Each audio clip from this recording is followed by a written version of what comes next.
नमस्कार, मैं हूं अंजलि और आप देख रहे हैं देवी पूजक टाइम्स लाइव टीवी न्यूज। तो चलिए शुरुआत करते हैं आज की मुख्य खबर से। ओबीसी आरक्षण पर गठित आयोग जल्द अपनी रिपोर्ट सौंपेगा। स्वायत्त शासी संस्थाओं में ओबीसी आरक्षण 15 से 27% करने की तैयारी। गुजरात के स्थानीय स्वराज के संस्थाओं में सामाजिक और शैक्षणिक रूप से पिछड़े जातियों के लिए आरक्षण 15 से 27% तक हो सकता है। महानगर पालिका और पंचायत में ओबीसी की आबादी के आधार पर आरक्षण का प्रतिशत तय किया जाएगा। राज्य सरकार के सूत्रों के अनुसार अलग अलग संस्थाओं में आरक्षण 15%, 18% और 27% के रूप में लागू हो सकता है। पुराने सिस्टम के अनुसार गुजरात में ओबीसी के लिए स्थानीय स्वराज की संस्थाओं में कुल सीटों का 10% आरक्षण था।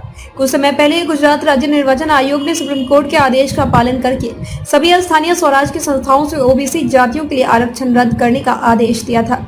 राज्य सरकार पर अलग अलग जातियों की ओर से राजनीतिक दबाव बढ़ने पर सरकार ने रिटायर्ड न्यायाधीश केएस झवेरी की अगुवाई में विशेष ओबीसी आयोग का गठन किया था, जो विभिन्न संस्थाओं प्रतिनिधि मंडलों की प्रतिक्रिया ले रही है। राज्य सरकार के सूत्रों का कहना है कि सुप्रीम कोर्ट के आदेश अनुसार संस्थाओं में ओबीसी आबादी और राजनीतिक एवं अन्य परिस्थितियों की समीक्षा करके आरक्षण का मानक तय करना है, इसलिए आरक्षण 10% से बढ़ सकता है। प्रत्येक संस्था में आबादी के अनुसार आरक्षण लागू होगा, 10% तक बढ़ेगा। रिपोर्ट के आधार पर निर्वाचन आयोग अधिसूचना जारी करेगा। ओबीसी आयोग ने प्रदेश के सभी नगर पालिकाओं, महानगर पालिकाओं, तहसील पंचायतों और जिला पंचायतों में आबादी के आंकड़ों का विश्लेषण और पृथक्करण कर लिया है।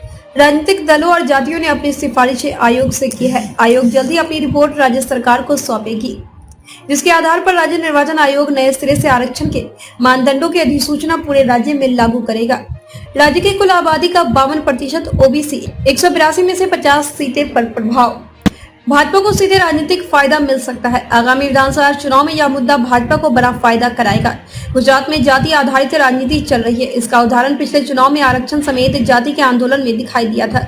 गुजरात में 182 में से 48 से 50 सीटों पर ओबीसी जाति का बाहुल्य है। राज्य के कुल 146 ओबीसी जातियों में से 40 जातियों की आबादी ज्यादा है। गुजरात की कुल आबादी का लगभग 52% ओबीसी है। हाल में गुजरात में स्थानीय स्वराज संस्थानों के चुनाव इसी मुद्दे को लेकर हुए हैं।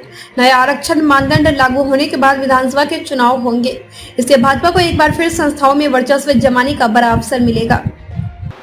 खबरों में अब तक के लिए बस इतना ही। मिलते हैं फिर ऐसे ही किसी बड़ी खबर के साथ। तब तक के लिए नमस्कार और देखते रहिए देवी पूजक टाइम्स लाइव टीवी न्यूज।